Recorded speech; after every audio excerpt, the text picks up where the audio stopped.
to like, comment, share and subscribe to Mufti Tariq Masood, famous scholar. نحمده ونستعينه ونستغفره ونؤمن به ونتوکل علیہ. اس کی آواز تھوڑی تیز کریں.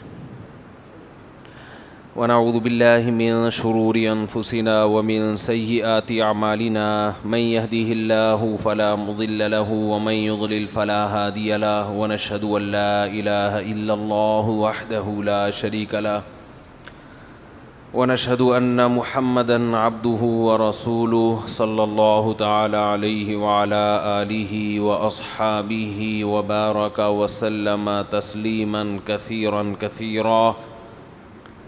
اما بعد فاعوذ باللہ من الشیطان الرجیم. بسم اللہ الرحمن الرحیم. ثم ردوا الى اللہ مولاهم الحق. وقال اللہ تعالی كل نفس ذائقة الموت وانما توفون اجورکم یوم القیامہ فمن زحزح عن النار وادخل الجنة فقد فاز وما الحياة الدنيا إلا متاع الغرور. قرآن مجید کی ایک آیت تلاوت کی ہے. اللہ سے دعا ہے اللہ تعالیٰ صحیح طرح سے بات کہنے کی، سننے کی، سمجھنے کی اور پھر عمل کی توفیق عطا فرمائے.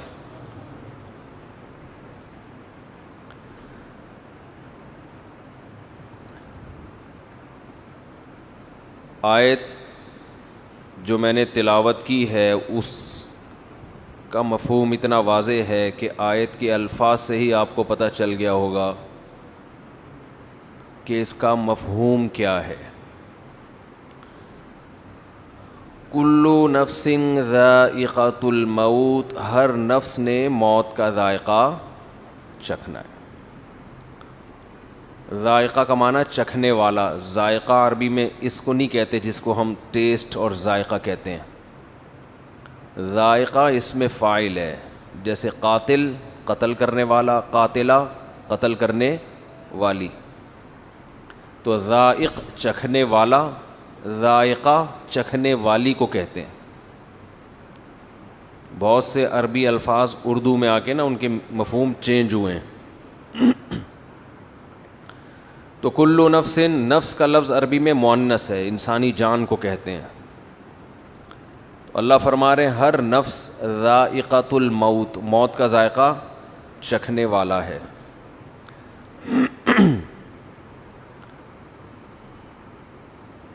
تو یہ ایک ایسی خبر ہے جو ہم پہلے سے جانتے ہیں. جو چیز پہلے سے پتہ ہوتی ہے کیا وہ بتائی جاتی ہے؟ بولو بھائی. میں ان سے کہوں آپ کے سر پہ ٹوپی ہے، کہیں گے بھائی یہ بتانے کی ضرورت نہیں ہے، مجھے پہلے پتہ ہے، سب کو پتہ ہے میرے سر پہ کیا ہے. بولیں بھائی ٹوپی. آپ کی ناک پہ چشمہ ہے. اگر میں یہ بیان شروع کر دوں وہ خبریں جو پہلے سے آپ کو معلوم ہیں تو آپ تھوڑی دیر میں سب بھاگ جائیں گے یہاں کہ بھائی یہاں نماز پڑھنا، بیان سننا چھوڑ دو. ان کے سر پہ بال ہیں، ان کے نہیں ہیں، یہ بیٹھے ہوئے. ان کے سر پہ ٹوپی ہے، یہ سفید ہے، ان کی ناک پہ چشمہ ہے، ان کے داڑھی ہے. تو یہ خبروں کے کیا فائدہ؟ تو اللہ بھی ایک خبر دے رہے ہیں ہر نفس نے موت کا ذائقہ چکھنا ہے. تو اللہ ہی تو ہمیں پہلے سے معلوم ہے. اس نالج کی کیا ضرورت ہے؟ یہ ہمیں بتانے کی، بولے نا، کیا ضرورت؟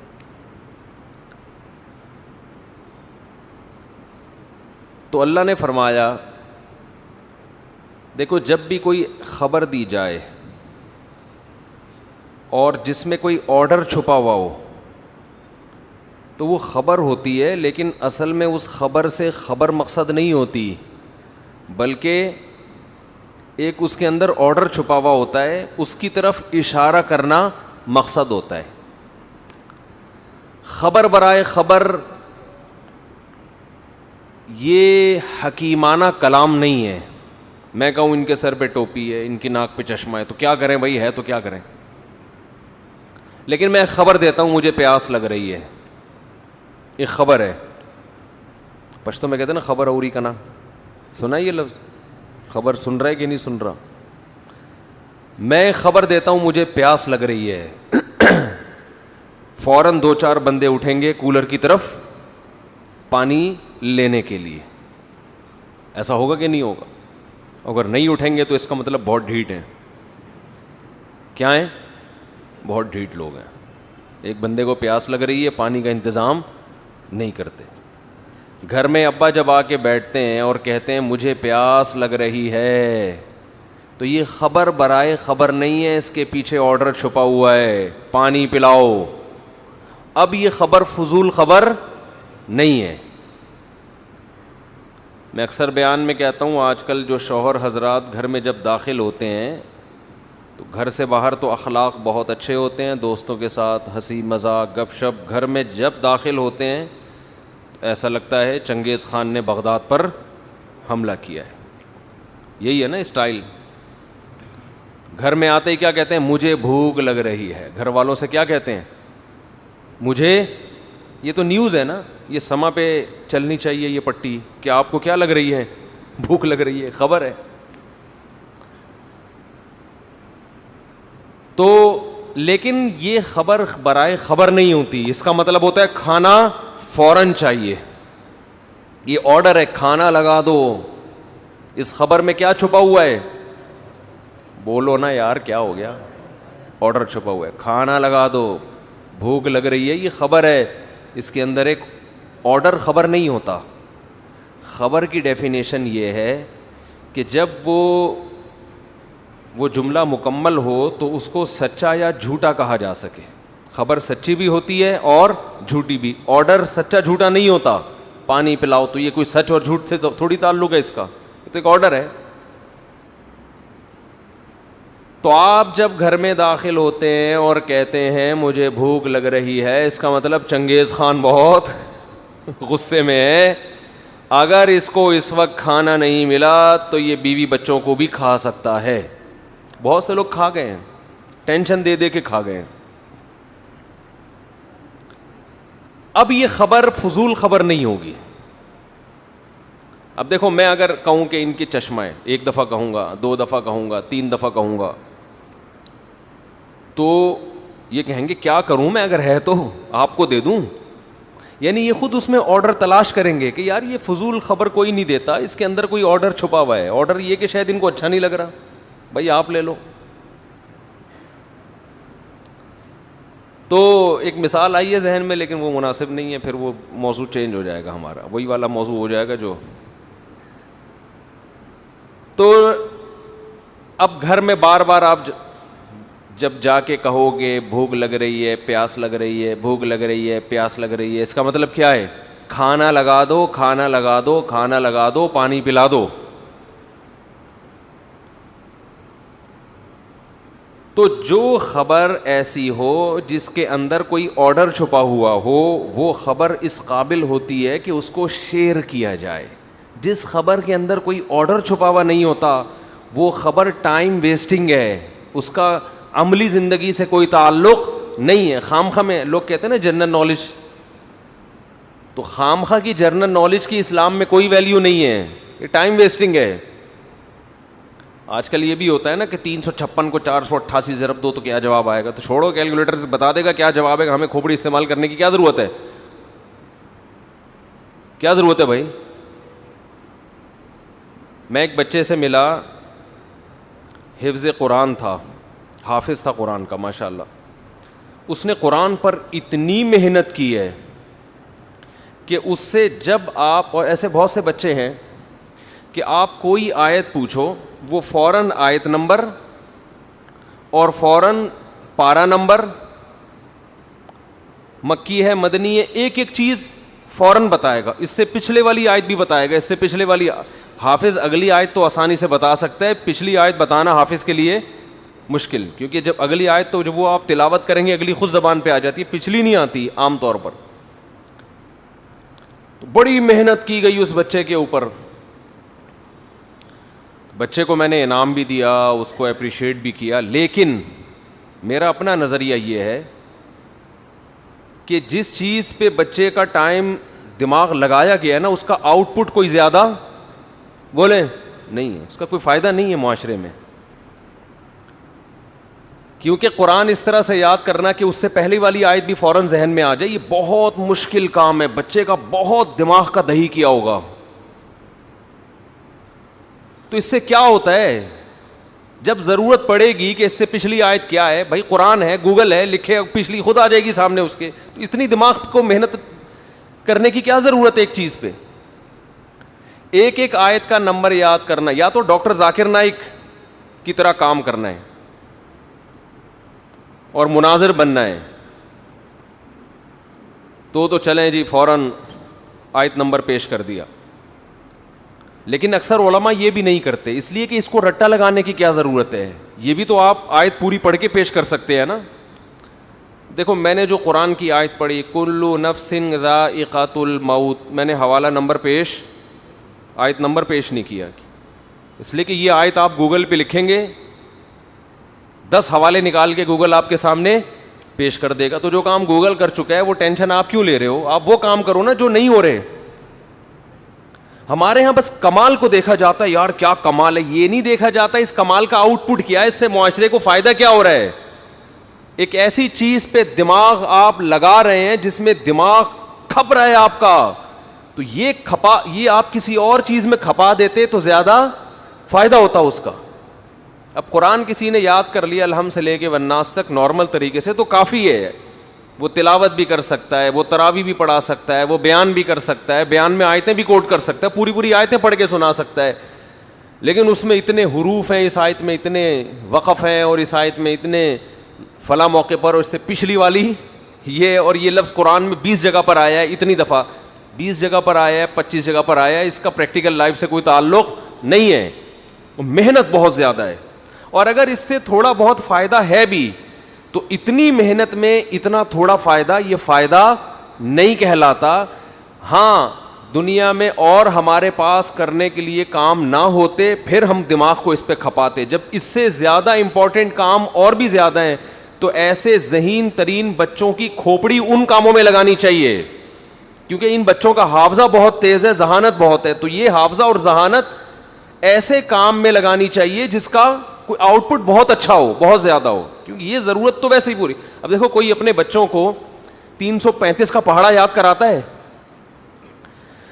بولو نا بھائی 17 تک ہمیں پٹے ہیں, 16 تک مجھے چوتھی کلاس میں یاد ہو گئے تھے, 17ویں پہ آگے ہم پٹنا شروع ہو گئے تھے. 17واں بہت مشکل ہے, 17 1 17 17 34 17 3 51, آگے نہیں آ رہا, 17 4 کیا اب تک نہیں پتا, سوچنا پڑے گا 17 4 کیا ہوتا ہے. اور اللہ کا شکر ہے ہم بھی ایسے ڈھیٹ کہ چوتھی سے پٹنا شروع ہوئے تھے, 17ویں پر اب تک یاد نہیں ہوا. کیوں؟ اگر میں یاد کرتا نا تو آج میں یہاں ممبر پہ نہ بیٹھا ہوتا, میں پہاڑا ہی یاد کر رہا ہوتا اب تک بیٹھ کے. پھر 18واں یاد کرتا, پھر 19واں یاد کرتا, پھر 20واں یاد کرتا, پھر 21واں یاد کرتا. کیا ضرورت ہے بھائی تمہیں دماغ کو یہاں, جس کو 17 سے ضرب دے رہا ہوگا کالو کا لیٹر استعمال کرے گا. کیلکولیٹر کو میں پیار سے کالو کا لیٹر بولتا ہوں. کالو ہے نا, کلو کالے رنگ کے ہوتے ہیں نا, اس کا لیٹر استعمال کرے گا تو 17 ضرب 4 کیا خود ہی بتا دے گا وہ. ہمیں کھوپڑی استعمال کرنے کی بولو ضرورت. آج تک ہمارا کوئی کام کیلکولیشن کی وجہ سے رکا نہیں ہے. بھائی کھوپڑی کسی اور چیز میں استعمال کرو یار. بس کمال دیکھا جا رہا ہے آج کل, بھائی 358 کو 456 سے ضرب دو, یہ بتا دے گا فوراً کیا جواب آ رہا ہے. ذہانت کی دلیل ہے. اگر کوئی بچہ اتنا ہوشیار ہو گیا میتھ میں کہ 356 کو 458 سے فوراً ضرب دے کے بتا سکتا ہے, ذہانت کی دلیل تو ہے, بہت ذہین ہے, بہت حافظہ تیز ہے. لیکن یہ اس کی علامت بھی ہے, اس کا حافظہ ایسی جگہ پر استعمال کیا گیا ہے جہاں اس کی صلاحیتیں ضائع ہو رہی ہیں. اس ایکسٹرا آرڈینری دماغ کو آپ کسی اور کام میں استعمال کرتے. سمجھ میں نہیں آ رہی میرا خیال بات. آج ہمارے ہاں بہت سارے لوگوں کی ذہانتیں, جسمانی قوتیں, صلاحیتیں, ان کو پتہ ہی نہیں کہ یہ کہاں استعمال کرنی ہے اور کہاں استعمال بولو نہیں کرنی. تو ہم جو 17 کے پہاڑے میں پٹنا شروع ہوئے, میں نے ایک بیان میں اپنی ٹیچر کا واقعہ سنایا تھا نا, جن نے 200 بیٹھکیں لگوائیں, اٹھک بیٹھک 200 دفعہ, 17 کے پہاڑے پہ تھا وہ ٹیبل 17 کا. اردو میں الگ یاد کرواتے تھے, انگلش میں الگ یاد کرواتے تھے. تو ہم نے نہ اردو میں یاد کیا نہ انگلش میں. 9th کلاس میں پٹے الحمدللہ. اس پٹنے کے بڑے فائدے ہوئے ہیں, بچے میں کانفیڈنس پیدا ہوتا ہے. وہ دوسری شادی کرتے ہوئے پٹے تو اس کو تکلیف نہیں ہوتی, یہ بڑا فائدہ ہے اس میں. جو ممی ڈیڈی والے لوگ ہیں وہ نہیں وہ پٹنے کے عادی نہیں ہیں. تو پہلے تو سب بچے اسکولوں میں ٹیچر سختی کرتے تھے, بہت کوشش کی تھی. آج اس لفظ نہیں لے کر آؤں گا میں, لیکن چلو چلتا ہے یار. تو اب انہوں نے کیا کیا, 9th کلاس میں ہمارے ٹیچر ہمیں کیمسٹری پڑھاتے تھے. اللہ ان ٹیچر اگر زندہ ہیں تو اللہ ان کی عمر میں اور برکت دے, اور اگر انتقال ہو گیا اللہ ان کی مغفرت فرمائے. بہت سے ٹیچروں سے رابطے کی کوشش کی ہے لیکن ہو نہیں رہا رابطہ, پتہ نہیں کون کہاں چلا گیا. تو وہ ہمیں کیمسٹری میں فارمولے لکھے ہوئے ہوتے ہیں نا, H2O ہائیڈروجن ڈائی آکسائڈ اور NH4Cl یہ سوڈیم کلورائڈ اور اس طرح کے. اب تو بھول بھی گئے, ہو سکتا ہے وہ نیچے لوگ کہہ رہے تھے سوڈیم نہیں ہے بھائی کچھ اور ہے. اب چھوڑو یار جو بھی ہے, ابھی بات کو فوکس کرو, بندہ کیا رہا ہے.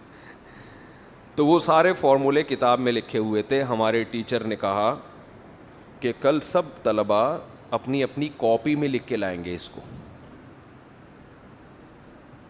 میرے پٹنے کی تیاری بولو شروع ہو گئی. میں سوچ رہا تھا کہ جب یہ بک میں لکھے ہوئے ہیں تو یاد کرنا ہے تو یہیں سے کرو, کاپی میں لکھنے کی بولو کیا ہینڈ رائٹنگ صحیح کرانی ہے تو 9th کلاس ہینڈ رائٹنگ کے لیے تھوڑی ہوتی ہے. اور وہ تو یعنی مطلب یہ کہ اس کا کوئی فلسفہ کھوپڑی میں آیا نہیں. ٹیچر نے کہا اور 10-12 صفحات تھے, لکھ کے لاؤ, لکیریں کھینچو اسکیل سے, یوں کرو بھی لکھو. اتنی ٹینشن کہ یار یہ کیا کام ہے یار, اس کا نہ کوئی سر نہ پیر نہ کوئی تک.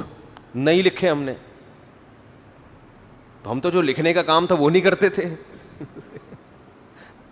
جو ضروری ہوتا تھا اس میں 10 دفعہ سوچتے تھے. یہ تو ویسے ہی اسلام میں ہماری ایک رائے تھی کہ اس کا اسلام میں کیا ہے, یہ اس کو تو عملی زندگی سے کوئی. اب ٹیچرز بھی تو بعض دفعہ ایسے ہی کر رہے ہوتے ہیں نا, ویسے ہی تو نہیں لکھا ہم نے.